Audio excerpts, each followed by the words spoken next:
നമുക്ക് കർത്താവിൻ്റെ വലിയ കരുണയ്ക്ക് നന്ദി പറയാം. നമുക്ക് ഓരോ നിമിഷവും ദൈവത്തിൻ്റെ വചനം വായിക്കുന്നതും പഠിക്കുന്നതുമെല്ലാം നമ്മുടെ ജീവിതത്തിലെ ഏറ്റവും പ്രധാനപ്പെട്ട ദൗത്യമായും ഉത്തരവാദിത്വമായും നമ്മൾ കാണണം. ദൈവവചനം വായിക്കാൻ നമുക്കൊരു ആവേശവും അഭിനിവേശവും താല്പര്യവും എല്ലാം ഉണ്ടാവണം.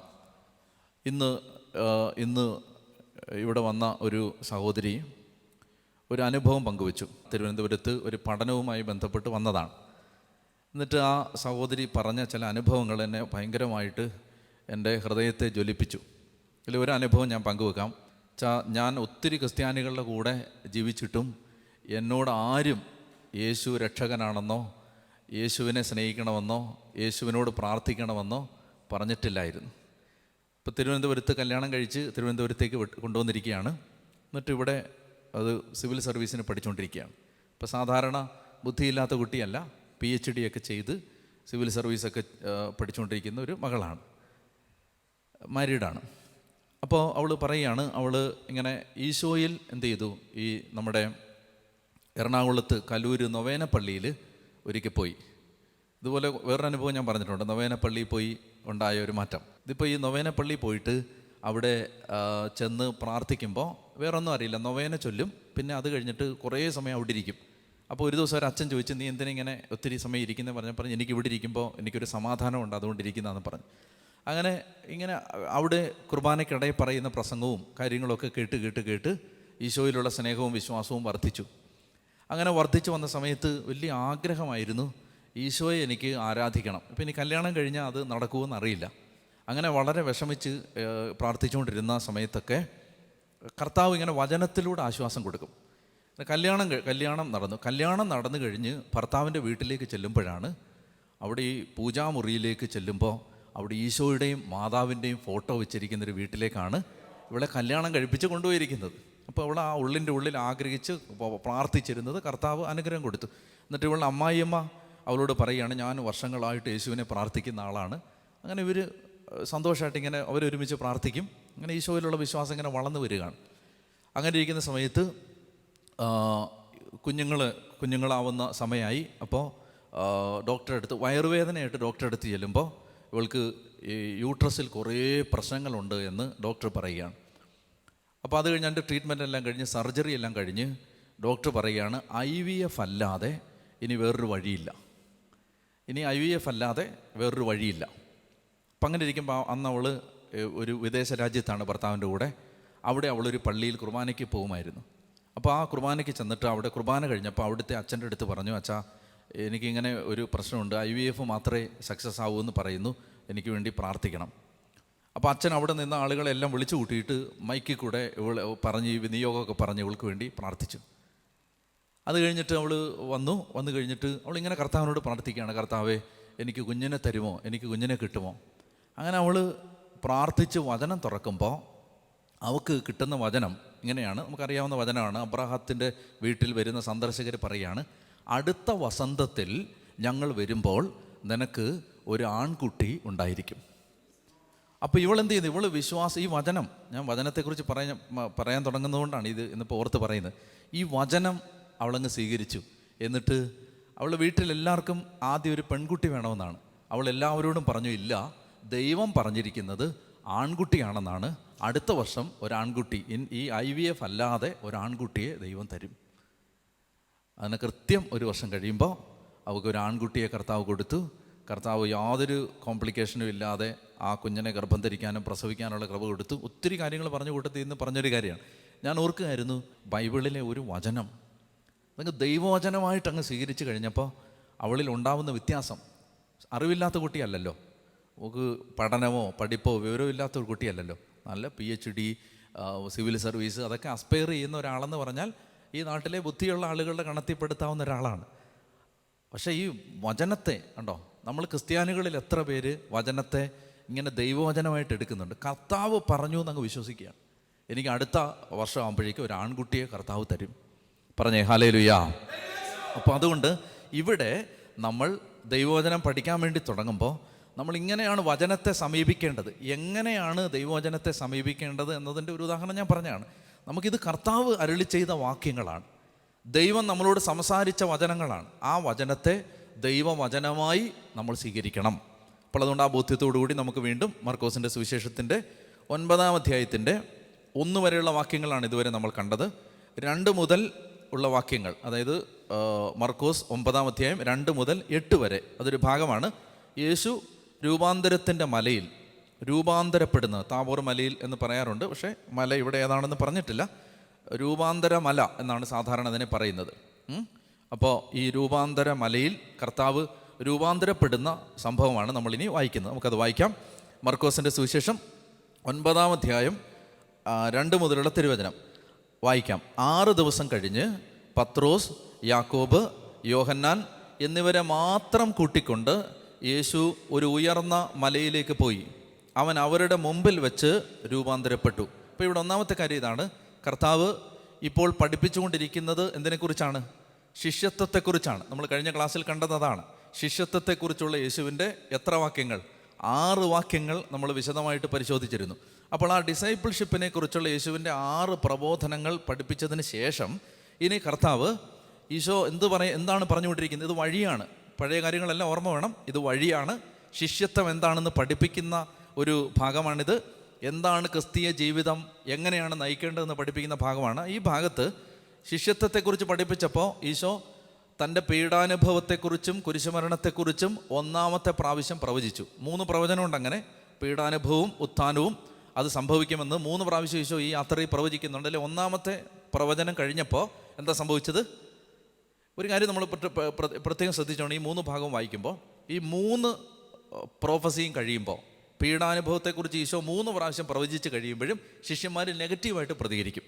അത് ഇതിൻ്റെ പാറ്റേണാണത്. അത് മത്തായിലും മർക്കോസിലും ലൂക്കോസിലും അങ്ങനെ തന്നെയാണ്. ഇത് പറഞ്ഞു കഴിയുമ്പോൾ അവർ നേരെ ഓപ്പോസിറ്റായിട്ട് ബിഹേവ് ചെയ്യും. അപ്പോൾ ആദ്യത്തെ തവണ പീഡാനുഭവത്തെക്കുറിച്ചും ഉത്ഥാനത്തെക്കുറിച്ചും പ്രവചിച്ച് കഴിഞ്ഞപ്പോൾ എന്താണ് ശിഷ്യന്മാരെങ്ങനെയാണ് നെഗറ്റീവായിട്ട് പ്രതികരിച്ചത്? പത്രോസ് അവനെ മാറ്റി നിർത്തി തടസ്സം പറയാൻ തുടങ്ങി. അപ്പോൾ ഈശോ ആ സമയത്ത് ശിഷ്യത്വം എന്താണ് എന്ന് വിശദമായിട്ട് പഠിപ്പിച്ചു. അങ്ങനെ 6 കാര്യങ്ങൾ പഠിപ്പിച്ചു. ഇനി ഇതിന് ശേഷം കർത്താവ് അപ്പസ്തോലന്മാർക്ക് കുറച്ചുകൂടെ ബോധ്യം വരുന്നതിന് വേണ്ടി താൻ ആരാണെന്ന് വെളിപ്പെടുത്തുകയാണ്. തൻ്റെ ദൈവത്വം, ആ ദൈവത്വത്തിൻ്റെ മഹത്വം, പിതാവിൻ്റെ മഹത്വത്തിൽ മനുഷ്യപുത്രൻ എഴുന്നള്ളുമ്പോൾ എന്നൊരു വാക്യം നമ്മൾ മുമ്പ് വായിച്ചിരുന്നു. ആ മഹത്വം, ആ ഗ്ലോറി എന്താണെന്ന് കാണിക്കുകയാണ്. നിങ്ങളുടെ മുമ്പിൽ നിൽക്കുന്ന ഞാൻ, ഒരു മനുഷ്യനെ പോലെ നിങ്ങൾക്ക് തോന്നുന്ന ഞാൻ യഥാർത്ഥത്തിൽ ദൈവമാണ് എന്നുള്ള ഒരു കാഴ്ചപ്പാട് ശിഷ്യന്മാർക്ക് കൊടുക്കുകയാണ്. ഒരു കാര്യം നമ്മൾ മനസ്സിലാക്കിക്കോണം. ഈ യേശുവിൻ്റെ ദൈവത്വം നമ്മളിൽ എത്രമാത്രം ആഴപ്പെടുന്നോ അതിനനുസരിച്ചേ നമുക്ക് യേശുവിന് വേണ്ടി ജീവിക്കാൻ പറ്റും. മനസ്സിലായില്ലേ? യേശുവിനെ നമ്മൾ എങ്ങനെ കാണുന്നു എന്നുള്ളത് വളരെ പ്രധാനപ്പെട്ടതാണ്. യേശുവിനെ നമ്മളെ സംബന്ധിച്ച് യേശു എന്ന് പറഞ്ഞാൽ നമുക്ക് എന്തെങ്കിലും ഒരു പ്രയാസം വരുമ്പോൾ പ്രാർത്ഥിച്ച് കുറച്ച് കാര്യങ്ങൾ തരുന്ന ഒരാളായിട്ടാണ് കാണുന്നതെങ്കിൽ നമ്മുടെ റിലേഷൻഷിപ്പിൽ അത്രയും ഒരു സമർപ്പണമേ ഉണ്ടാവൂ. എന്നാൽ യേശു നമ്മുടെ ജീവിതത്തിന് ഇപ്പോൾ ഉദാഹരണത്തിന് ഞാൻ ഇന്നാളെ പറഞ്ഞില്ലേ, അതായത് ഈശോ എന്നും പറഞ്ഞുകൊണ്ടൊരു സിനിമ വന്ന് അത് ഈശോയെ നിന്ദിക്കുന്നതാണോ നമുക്കറിയില്ല. ഇനി ഈശോയെ നിന്ദിക്കുന്നതാണെങ്കിൽ അതിൻ്റെ പേരിൽ ഒരു തർക്കം ഉണ്ടാവുമ്പോൾ ഈശോയെ സ്നേഹിക്കുന്ന എല്ലാവർക്കും സങ്കടം ഉണ്ടാവും. സങ്കടം ഉണ്ടാവുന്നത് എന്തുകൊണ്ടാണ്?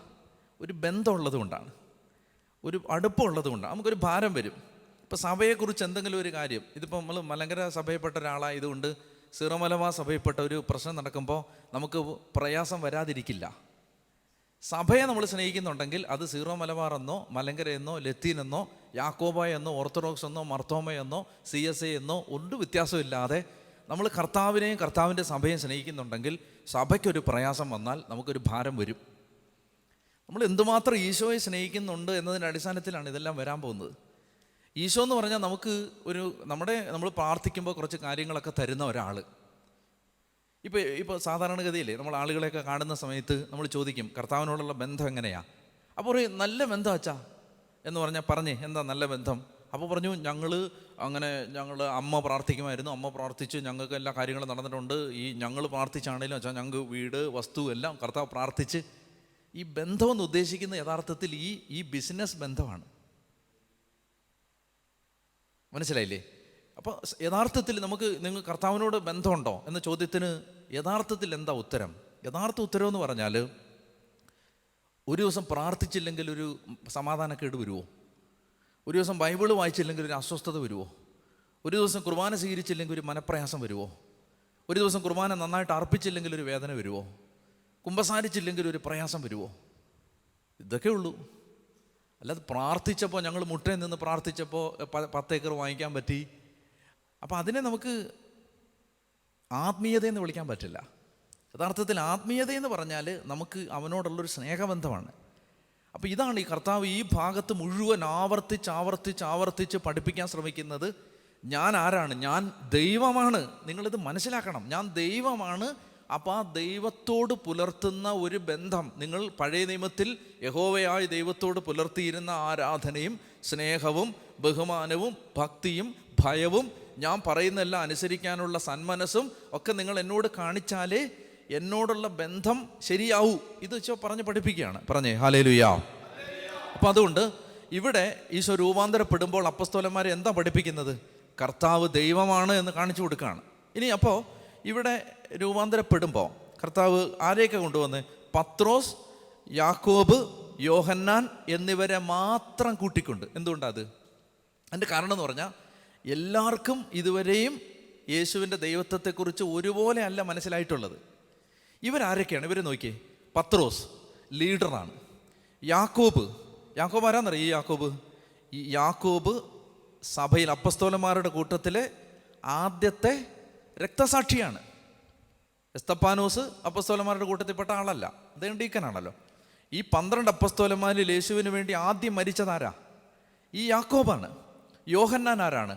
യോഹന്നാനാണ് അവസാനം മരിക്കുന്ന അപ്പസ്തോലൻ. അതായത് ഈ ആദിമ അപ്പസ്തോലന്മാരുടെ കാലഘട്ടത്തിൽ സഭയെ അവസാനം വരെ ഗൈഡ് ചെയ്യേണ്ട ആളാരാണ്? യോഹന്നാനാണ്. അപ്പോൾ ഈ 3 പേർക്ക് ഈശോയുടെ ശുശ്രൂഷയിൽ അതുല്യമായ ഒരു സ്ഥാനമുണ്ട്. ഈ 3 പേർക്ക് കർത്താവിൻ്റെ ശുശ്രൂഷ തുടരുന്നൊരു സ്ഥാനം. അതുകൊണ്ടാണ് അവർക്കാണ് ആദ്യം അത് വെളിപ്പെടുത്തി കൊടുക്കുന്നത്. മനസ്സിലാവുന്നില്ലേ? അപ്പോൾ ഇവരെ സംബന്ധിച്ചിടത്തോളം ഇവർ 3 പേർക്കും കർത്താവിനോടുള്ള സ്നേഹം മറ്റ് അപ്പസ്തോലന്മാർക്കുണ്ടായിരുന്നതിനേക്കാൾ ഒരുപടി കൂടുതലുണ്ടായിരുന്നു. അതെന്തുകൊണ്ട്? അവർക്ക് കുറച്ചുകൂടെ ഈശോയുടെ ദൈവത്വം ആദ്യം തന്നെ പിടികിട്ടിയിരുന്നു. മറ്റപ്പസ്തോലന്മാർക്കെല്ലാം പിന്നീട് വൈകിയാണത് മനസ്സിലാവുന്നത്. അതുകൊണ്ടാണ് ഇവരെ മാത്രം കൂട്ടിക്കൊണ്ട് പോകുന്നത്. അപ്പോൾ ദൈവം ഈശോ ഈ വെളിപ്പെടുത്തൽ പത്രോസ്, യാക്കോബ്, യോഹന്നാൻ അത് സഭയുടെ സ്തംഭങ്ങളായിട്ട് മാറേണ്ട ആളുകളാണ്. അപ്പോൾ അവരെ കൂട്ടിക്കൊണ്ട് ഒരു ഉയർന്ന മലയിലേക്ക് പോയി അവൻ അവരുടെ മുമ്പിൽ വെച്ച് രൂപാന്തരപ്പെട്ടു. അവൻ്റെ വസ്ത്രങ്ങൾ ഭൂമിയിലെ ഏതൊരലക്കുകാരനും വെളുപ്പിക്കാൻ കഴിയുന്നതിനേക്കാൾ വെണ്മയും തിളക്കവുമുള്ളവയായി. അപ്പോൾ ഇവിടെ രണ്ടാമതായിട്ട് നമ്മൾ മനസ്സിലാക്കേണ്ടത്, ഇത് യഥാർത്ഥത്തിൽ ഈ മഹത്വം, ഈ ഗ്ലോറി വെളിപ്പെട്ട് വരുന്നത് ഇത് എന്തിനെയാണ്? ഇതെന്തിനെങ്കിലും മുൻകൂട്ടി സൂചിപ്പിക്കുന്നുണ്ടോ? ഇപ്പം ഇങ്ങനെ ഈ ഒരിക്കൽ കണ്ണഞ്ചിപ്പിക്കുന്ന മഹാപ്രഭയിൽ മുങ്ങി നിൽക്കുന്ന മഹാ തേജസ്സിൽ അങ്ങനെ മുങ്ങി നിൽക്കുന്ന ഒരു മഹനീയ രൂപമായി ഈശോ തന്നെ വെളിപ്പെടുത്തുകയാണ്. അത് എന്തിനെങ്കിലും ആൻറ്റിസിപ്പേറ്റ് ചെയ്യുന്നുണ്ടോ? ഉത്ഥാനത്തെ. ഈശോ പറയുകയാണ്, ഇപ്പം നിങ്ങൾ കണ്ടില്ലേ, അതായത് ഭൂമിയിൽ ഒരു മനുഷ്യനും അലക്കി വെളുപ്പിക്കാൻ പറ്റാത്ത അത്ര വെണ്മയിലും വിശുദ്ധിയിലും തേജസ്സിലും ഞാനിങ്ങനെ പ്രകാശിച്ച് നിൽക്കുമ്പോൾ നിങ്ങൾ മനസ്സിലാക്കണം, കുറച്ച് ദിവസം കഴിയുമ്പോൾ ഞാൻ ചാട്ടയടിക്കപ്പെടും. കുറച്ച് ദിവസം കഴിയുമ്പോൾ ഞാൻ എൻ്റെ മുഖത്ത് തുപ്പും ആളുകൾ. കുറച്ച് ദിവസം കഴിയുമ്പോൾ എൻ്റെ കയ്യിൽ ആണിയടിക്കും. കുറേ കഴിയുമ്പോൾ എന്നെ വലിച്ചടിച്ച് കൊണ്ടുപോകും. അപ്പം നിങ്ങൾ നിരാശരാവരുത്. കാരണം ഇപ്പോൾ നിങ്ങൾ ഈ മലയുടെ നെറുകയിൽ വെച്ച് കണ്ടതുപോലെ കണ്ണഞ്ചിപ്പിക്കുന്ന മഹാപ്രഭയിൽ ഞാൻ ആ മരണത്തിൽ നിന്ന് ഉയർത്തെഴുന്നേൽക്കും. ഇതിങ്ങനെ സ്റ്റെപ്പ് ബൈ സ്റ്റെപ്പായിട്ട് അതിലേക്ക് ഈ റിസറക്ഷനിലേക്കുള്ള നയിക്കലാണ് യഥാർത്ഥത്തിൽ ഈ രൂപാന്തരം. പറഞ്ഞേ ഹല്ലേലൂയ. ഇനി അടുത്തത് ഈശോ എന്ത് ചെയ്യുന്നു? അപ്പോൾ 4-ാമത്തെ വാക്യം ഇങ്ങനെയാണ്: ഏലിയായും മോശയും പ്രത്യക്ഷപ്പെട്ട് യേശുവിനോട് സംസാരിച്ചു കൊണ്ടിരുന്നു. ആരാണ് ഏലിയായും മോശ എന്ന് പറഞ്ഞാൽ അവർ 2 കൂട്ടരെ റെപ്രസെൻ്റ് ചെയ്യുന്ന ആളുകളാണ്. മോശ എന്തിനെയാണ്? പഴയ നിയമത്തിലെ നിയമഗ്രന്ഥങ്ങളെ, നിയമവും പ്രവാചകന്മാരും എന്നൊരു വാക്ക് ഓർക്കുന്നില്ലേ? പഴയ നിയമത്തെ സൂചിപ്പിക്കാൻ ബൈബിൾ ഉപയോഗിക്കുന്ന വാക്കാണ് നിയമവും, the law and the prophets. നിയമവും പ്രവാചകന്മാരും. നിയമം എന്ന് പറഞ്ഞാൽ എന്താണ്? മോശയുടെ ഗ്രന്ഥങ്ങൾ, പഞ്ചഗ്രന്ഥികൾ. പ്രവാചകന്മാരെന്ന് പറഞ്ഞാൽ ബാക്കിയുള്ള പുസ്തകങ്ങൾ.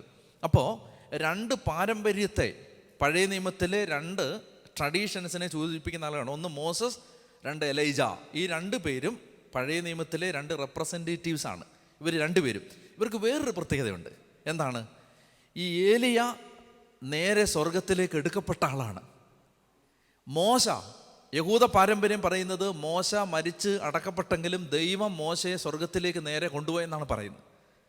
അപ്പോൾ ജൂയിഷ് ട്രഡീഷൻ അനുസരിച്ച്, യഹൂദന്മാരുടെ പാരമ്പര്യം അനുസരിച്ച് ശരിക്കും ഈ അഴുകാതെ സ്വർഗത്തിലേക്ക് എടുക്കപ്പെട്ട ആളുകളുടെ കൂട്ടത്തിൽ ഹാനോക്ക്, മോശ, ഏലിയ, ഈ ആളുകൾ സ്വർഗത്തിലേക്ക് എടുക്കപ്പെട്ട ആളുകളാണ്.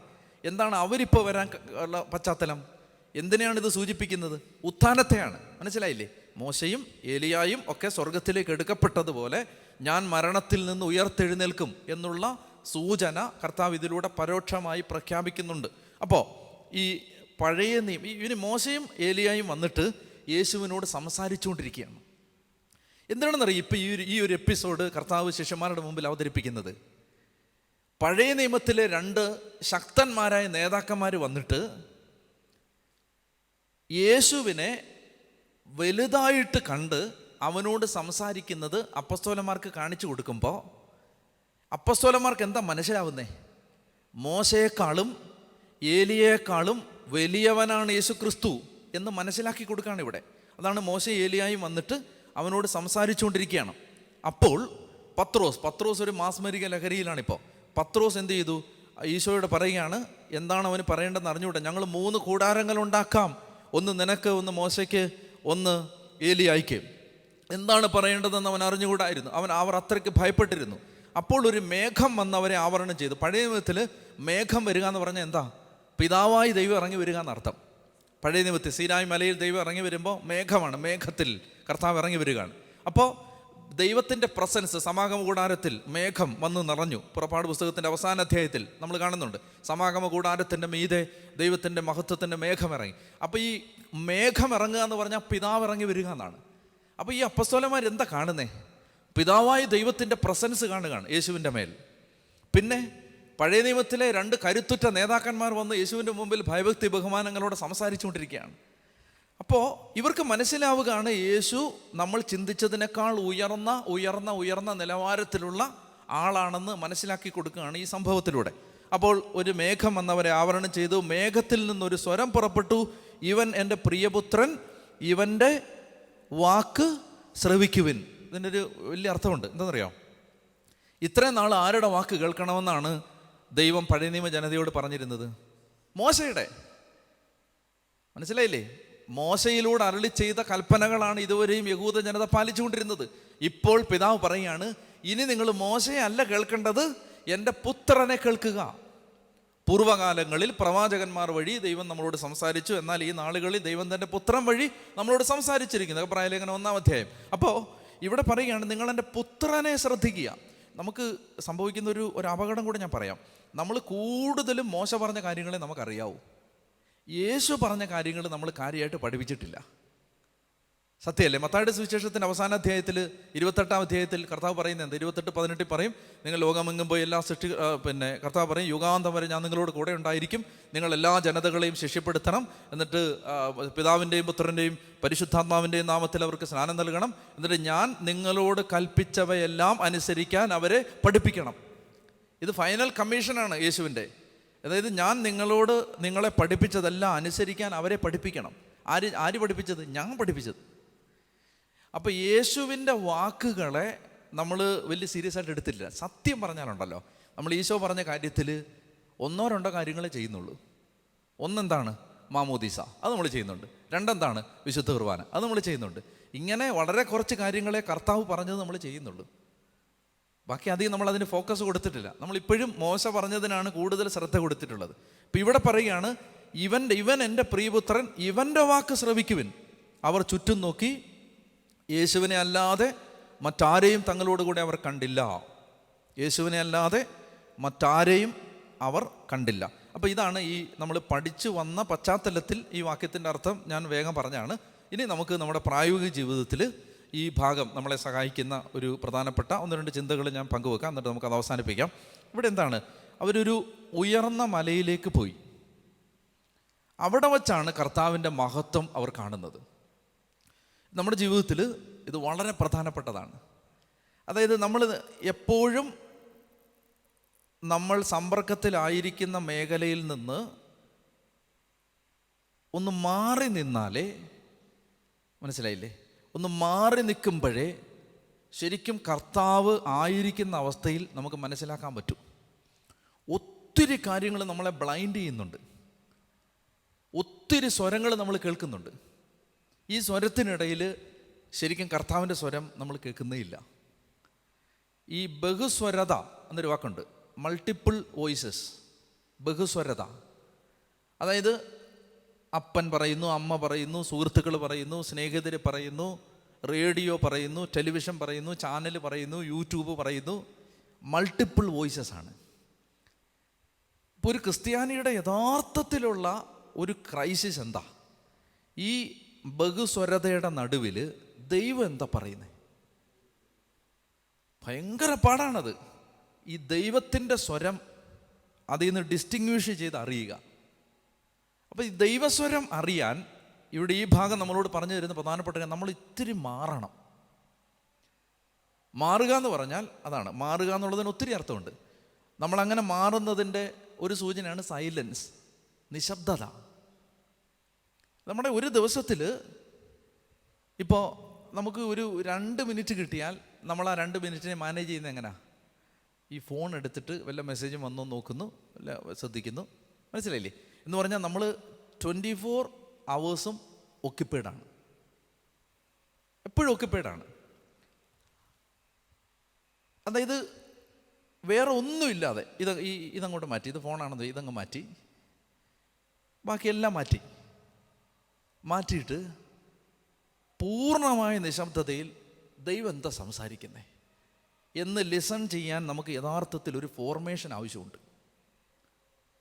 അതങ്ങനെ നമ്മൾ അങ്ങനെ തന്നെ കർത്താവ് എന്ത് പറയുന്നു, ഇത് ഒരു ദിവസം 2 ദിവസം കൊണ്ട് നടക്കുന്ന കാര്യമല്ല. ഇത് നമ്മളെ അനലൈസ് ചെയ്താൽ നമ്മൾ മുഴുവൻ സമയം എൻഗേജഡാണ്. സത്യത്തിൽ വെറുതെ ഒറ്റയ്ക്ക് ഇരിക്കുമ്പോഴും എൻഗേജഡാണ്. കാരണം എന്താ?